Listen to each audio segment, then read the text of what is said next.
Hello students, आज हम लोग रियल नंबर्स मतलब वास्तविक संख्याएं ये चैप्टर पढ़ने वाले हैं।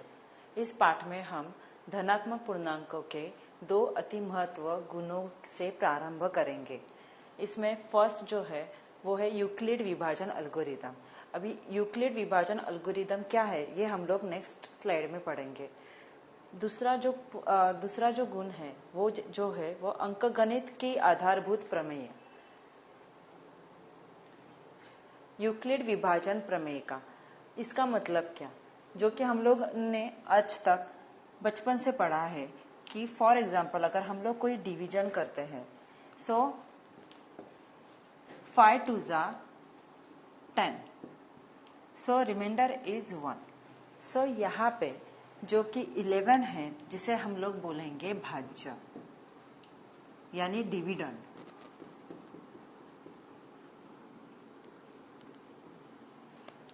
5 जिसे हम लोग बोलेंगे भाजक यानी डिवीजर। 2 जिसे हम लोग बोलेंगे भागफल यानी क्वोशंट।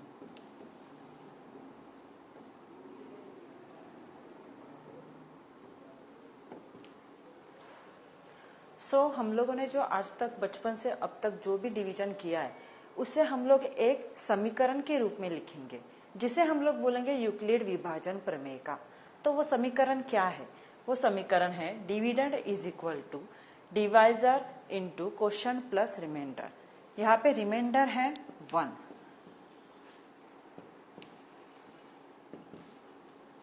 जिसे हम लोग बोलेंगे शेषफल।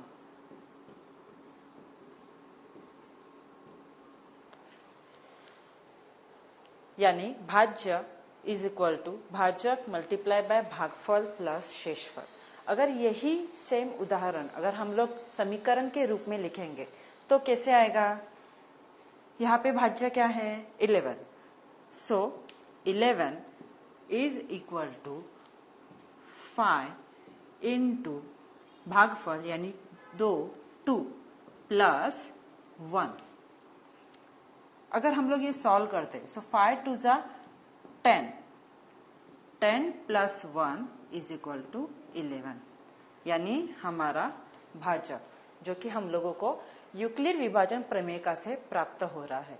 Dividend is equal to divisor into quotient plus remainder, ये हो गया हम लोगों का समीकरण।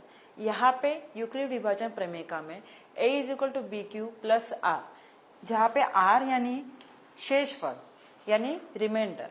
सो जो कि इज इक्वल टू 0 हो सकता है या फिर b से छोटा या फिर मतलब b से बड़ा नहीं होना चाहिए r। सो b मतलब क्या? अगर फॉर एग्जाम्पल अगर यहाँ पे मैं लिखती हूँ a इज इक्वल टू, भाजक के लिए अगर मैं लिखती हूँ b और भागफल के लिए अगर मैं लिखती हूँ q, रिमाइंडर के लिए अगर लिखती हूँ r, सो हम लोगों के लिए ये यूक्लिड विभाजन प्रमेय का समीकरण जो कि हम लोगों ने a is equal to B Q plus R के फॉर्म में लिखा है।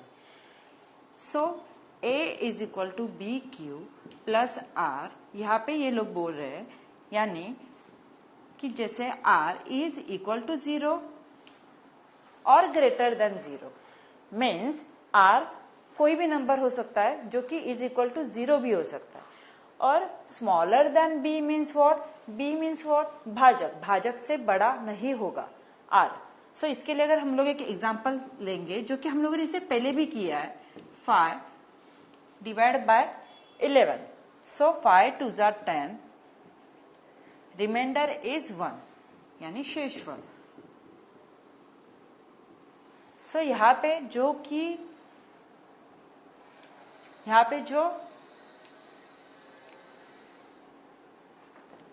भाजक है वो r से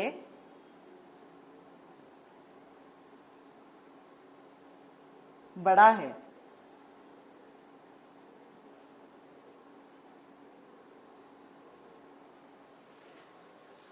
यानी 11 जो कि r से मतलब शेषफल से बड़ा है। यही हमेशा समीकरण में आएगा। R से हमेशा B यानी भाजक हमेशा बड़ा ही आएगा। अभी हम लोग एक उदाहरण सॉल्व करते हैं। 4052 और 12576 का HCF यूक्लिड विभाजन एल्गोरिदम का प्रयोग करके हल कीजिए। ये दो नंबर हमें यूक्लिड विभाजन एल्गोरिदम से करना है। इसके लिए हम लोगों को पहले दोनों नंबर में से बड़ा नंबर कौन सा है वो देखना है। यहाँ पे A इज इक्वल टू 12576 और B is equal to 4052। B हमेशा A से छोटा होगा। इसीलिए हम लोगों को जब भी कोई दो नंबर का HCF निकालना है तब उन दोनों नंबर में से जो छोटा नंबर होगा उसे हम लोगों को लेना है B और जो बड़ा नंबर होगा उसे हम लोगों को लेना है A। अगर हम लोग ये अगर इक्वेशन में पुट करेंगे यानी समीकरण में अगर हम लोग उसे डालेंगे तो A जो कि बड़ा नंबर है is equal to BQ, B जो कि छोटा नंबर है इंटू 3 + 420। अभी ये 3 + 420 ये कैसे आया, इसके लिए हम लोगों को डिवीजन करना है। जब मैं बड़े नंबर को छोटे नंबर से डिवाइड करती हूँ 4052 इंटू 3, 3 2 6, 3 5 15, 1 3 0 0 प्लस 1 3 4 12। 3 1 2 1 5 6 और रिमाइंडर 420 जो कि हम लोगों ने यहाँ पे लिखा है। यानी ये समीकरण सॉल्व करने के लिए हम लोगों को डिवीजन करना पड़ेगा। फिर डिवीजन करने के बाद जो रिमाइंडर है वो रिमाइंडर की जगह पे, जो भाजक है भाज्य है जिसे हम लोग समीकरण में लिखते आ रहे हैं अभी तक, वैसे ही हम लोगों को उसी फॉर्म में लिखना है। तो ये हम लोगों को कब तक करना है, जब तक यहाँ पे रिमाइंडर 0 नहीं आ जाता तब तक हम लोगों को ये समीकरण यानी ये डिवीजन सॉल्व करते ही रहना है। यहाँ पे अभी 4052 is equal to 420 into 9 plus 272। ये भी हम लोगों को वैसे ही करना है जैसे हम लोगों ने इससे पहले किया था। 4052 इस नंबर को हमें 420 से डिवाइड करना है। अगर इस नंबर को मैं 2 से मल्टीप्लाई करूंगी 9 0 0, 9 2 18, 9 4 36 प्लस 1 37। 420 9 3780 minus remainder is 272। हम लोगों को यहाँ पे भी जो रिमाइंडर मिला है 272, 420 multiply by 9 plus 272 is equal to 4052। अभी ये इक्वेशन देखो और ये नीचे वाला इक्वेशन देखो। यहाँ पे जो हम लोग यहाँ पे जो भाजक ले रहे हैं वो यहाँ पे हो जाएगा भाज्य। यहाँ पे जो हम लोग रिमाइंडर ले रहे हैं वो यहाँ पे हो जाएगा भाज्य।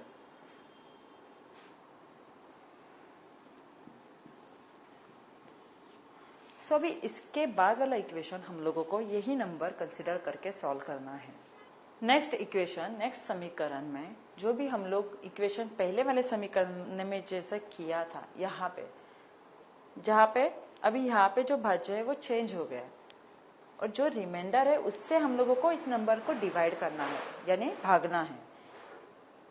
यहाँ पे भी अगर मैं इस इक्वेशन को या फिर 240 इस नंबर को 272 से डिवाइड करती हूँ तो 272 1 272, रिमाइंडर इज 148।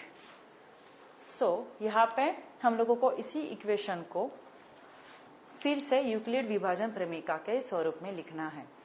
इसके बाद वाला इक्वेशन देखो जो कि 272 अभी यहाँ पे हो जाएगा भाज्य, जो कि रिमाइंडर है वो हो जाएगा, उसे हम लोग करेंगे डिविडेंड और यहाँ पे रिमाइंडर। नेक्स्ट इक्वेशन, नेक्स्ट समीकरण जो कि यहाँ पे क्या दिया है 272 जिसे हम लोगों को भागना है 148 जो कि पहले इक्वेशन में रिमाइंडर था यानी शेषफल था। इसे अगर हम लोग डिवाइड करेंगे तो 148 1 जा 148, शेषफल यानी रिमाइंडर इज 24। सो यही इक्वेशन हम लोग यहाँ पे यूक्लिड विभाजन प्रमेय के स्वरूप में लिख रहे हैं। तो यहाँ पे 124 is equal to 24 into 5 plus 4। यहाँ पे अभी 124 इस नंबर को हम 24 से डिवाइड करेंगे। सो 24 5 जा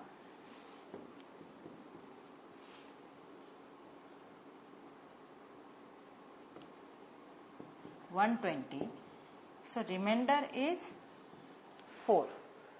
So same equation 124 is equal to 24 into 5 plus 4, इस फॉर्म में हम लोगों ने इसे लिखा है।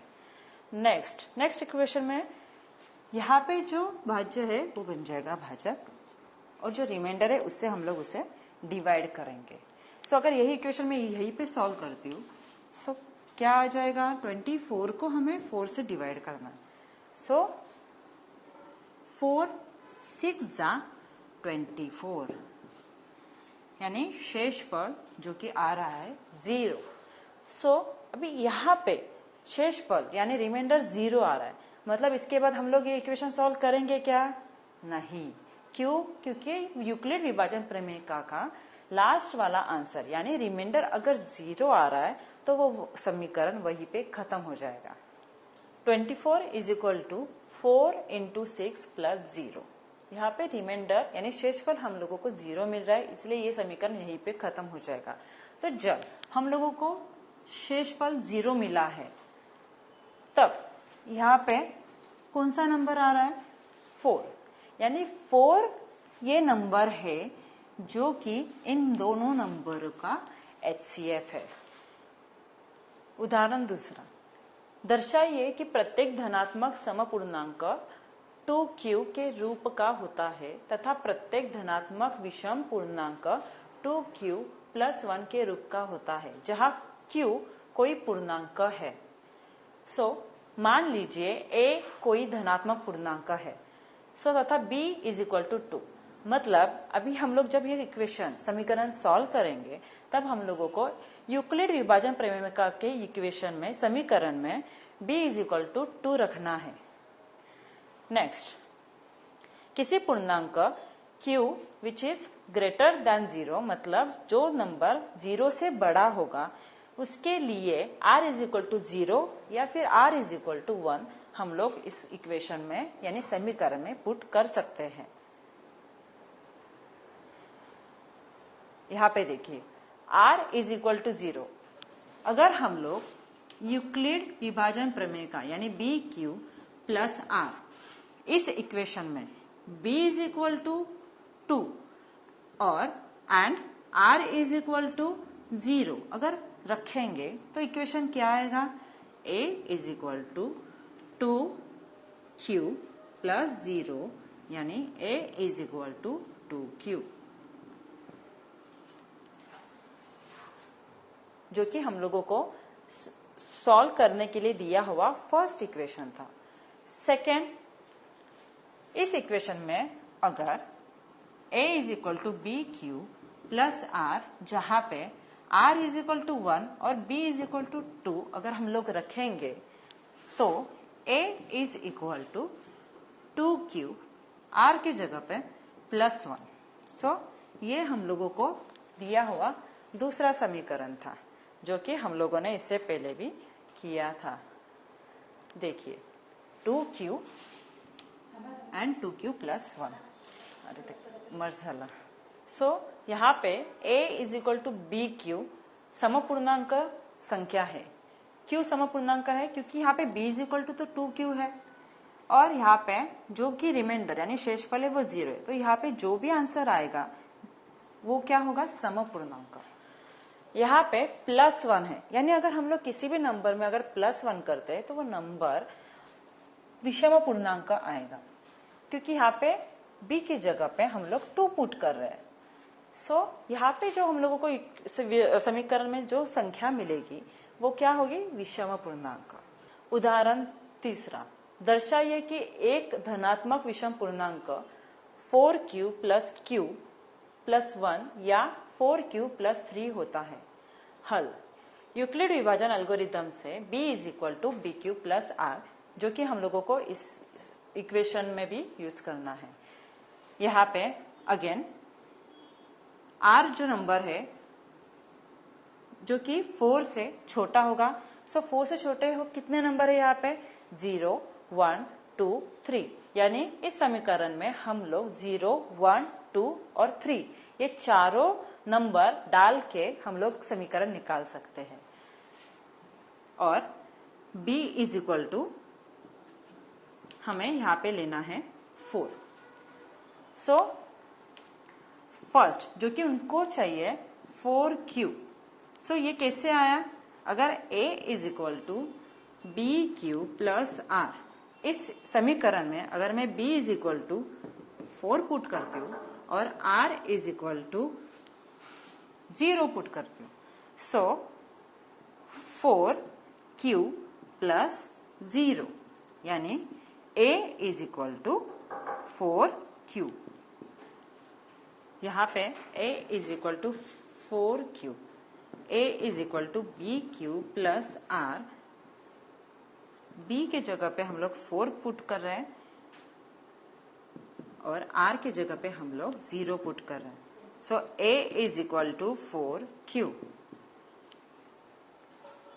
Second one 4q plus 1, so a is equal to 4q plus 1 यानी b की जगह पे 4 और r के जगह पे हम लोग 1 पुट करेंगे, तो equation a is equal to B Q plus R, a is equal to 4q plus 1, ये समीकरण हम लोगों को मिलेगा। थर्ड वन 4q प्लस 2, जहाँ पे b इज इक्वल टू फिर से हम लोग 4 पुट करेंगे, r is equal to 2 put करेंगे, so equation a is equal to 4q plus 2 हम लोगों को मिलेगा। वैसे ही ये इक्वेशन भी a is equal to B Q plus R, r के जगह पे 3 एंड b के जगह पे 4, so a is equal to 4q plus 3, यानी एक ही यूक्लिड विभाजन प्रमेय से हम लोगों ने 4 अलग अलग समीकरण बनाए हैं। एक मिठाई विक्रेता के पास 420 काजू की बर्फिया और 130 बादाम की बर्फिया है। वह इनकी ऐसी ढेरियां बनाना चाहता है कि प्रत्येक ढेरी में बर्फिया की संख्या समान रहे। अभी यहाँ पे हम लोगों को 420 काजू और 130 बादाम को ऐसी ढेरी में डालना है जहाँ पे सबका नंबर या फिर सबकी ढेरियों में संख्या समान हो। तो उसके लिए हम लोगों को क्या करना पड़ेगा, यहाँ पे हम लोगों को निकालना पड़ेगा उसका HCF, जो कि हम लोग यूक्लिड विभाजन एल्गोरिथम से निकालेंगे। सो यूक्लिड विभाजन एल्गोरिथम से हम लोग ये HCF कैसे निकालेंगे, पहले हम लोगों को 420 और 130 में से बिगर नंबर बड़ा नंबर लेना है। सो 420 और 130 में से बड़ा नंबर 420 है, सो इसे हम लोग एज A लेंगे और इसे हम लोग एज B लेंगे। सो नेक्स्ट स्टेप क्या है, हम लोगों को A को B से डिवाइड करना है, जो कि यहाँ पे मैंने करके लिखा है।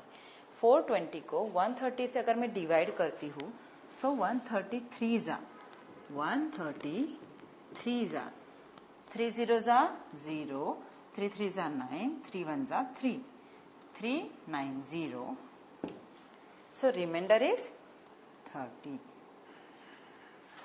So remainder 420 is equal to 130 into 3 plus 30. यहाँ पे अगेन हम लोग 130 को जो कि रिमाइंडर 30 आया है उससे फिर से डिवाइड करेंगे। सो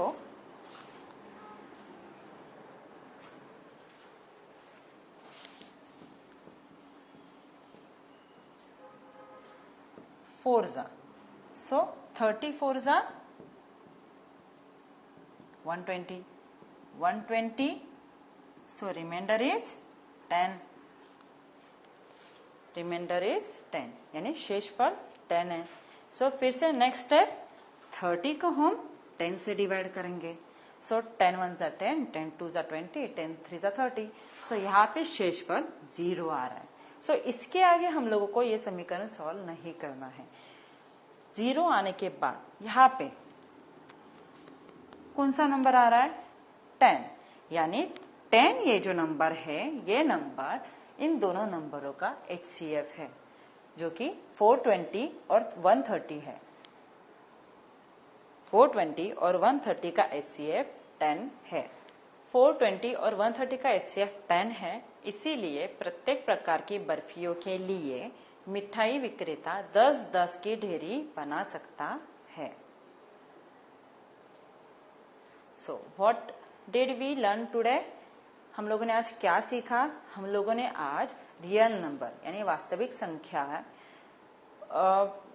संख्याएं समीकरण के रूप में कैसे लिखे जाए, यानी उससे समीकरण के रूप में लिखने के लिए हम लोगों ने पूरे इक्वेशन सॉल्व करके उसे लिख के हम लोगों ने सीखा। Thank you.